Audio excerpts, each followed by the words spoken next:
reverse things. And what is weird is like lots of times people get around things by not calling them. You call something by a different name. Like you want to shut schools, you call that school reform. You want to keep people off welfare, that's welfare reform. We don't call it by its proper name. Crime is okay as long as it's corporate crime because we pay a tax. And like it's not okay to mug somebody and pay a tax for this privilege, but we can mug the environment. And what is weird is like we're so ingrained with capitalist ways of thinking that the bottom line is the only way to go, and that's the only rational. And selfishness is basic to human nature, which it obviously isn't, because we want to survive as a species, because we are group animals, the same as muskox and the wolves and so on and so forth. We're not leopards, okay? And that's the only way we survive, because as people, we're pathetic. We don't have calls, we don't, et cetera, et cetera. We have to depend on each other. I mean, we all know this. But the weird thing is, like, the pre-capitalist past said stuff that is common sense, but it's radical in the context of capitalism. Basically, and this is probably motivates everybody in this room, is the welfare of the people is the supreme law. And that was from Cicero. And, like, it's bizarre. It seems like common sense. Like, mother is a good thing, apple pie. But the welfare, and this is everything with fracking, is that, and technology, nothing wrong with technology. If it moves towards the welfare of the people, fine. And it's the Roman idea, pre-capitalist. The Romans were terrible in many ways and brutal and all that, but he had some damn good ideas. And hey, if fracking benefited advanced the welfare of the people, hey, fine, then it would be good.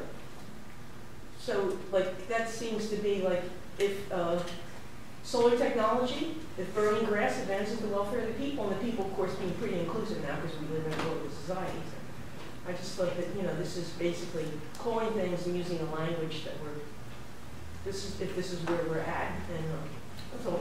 We're actually going to have to wind it up soon for dinner before the last session. I was wondering if any of the panelists had final short comments. Well, I did want to mention that fertilizer is made from natural gas, in case anyone was questioning natural gas's connection to agriculture. Yes. I just, at the school I'm taking a couple of classes at, they're raising tuition like everywhere across the country, and the students have been kind of slow to fight back, but they finally started fighting back, and we had this big rally from across the state when the Board of Regents was deciding to raise tuition. And it was one of these moments where, and you guys have probably seen this in the fracking movement, where people were just genuinely coming out and you could feel the solidarity between everyone. And for me, it reminded me how liberating it is to be part of a collective struggle and to not be on your own and worried about your own personal health and your own future, because all of a sudden, yes, we're suffering and things are going bad, but we're struggling together and we're fighting back. And I know that sounds really trite and lame, but when you experience it next, I'm sure you'll know what I'm talking about. That to me is where choice comes in. It's the only place where choice comes in, is when you get together with other people and fight back. On my own, on your own, we're all fucked. But together, it's just beautiful and amazing. And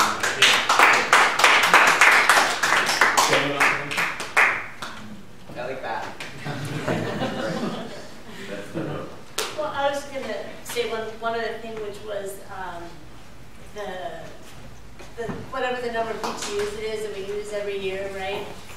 If we take that as a given, and this isn't, I mean, I just think it's really, if we take that as a given, we're including 1,000, I think the figure is 1,600 plastic bottles per second that we're consuming. Talking about privatization of water, and plastic, fracked gas is being used to make plastic. So the plastics industry is fighting back against moratoria and bans. And so, I don't know, there's no way to sum up, again, kind of like last words. That was a much better last word.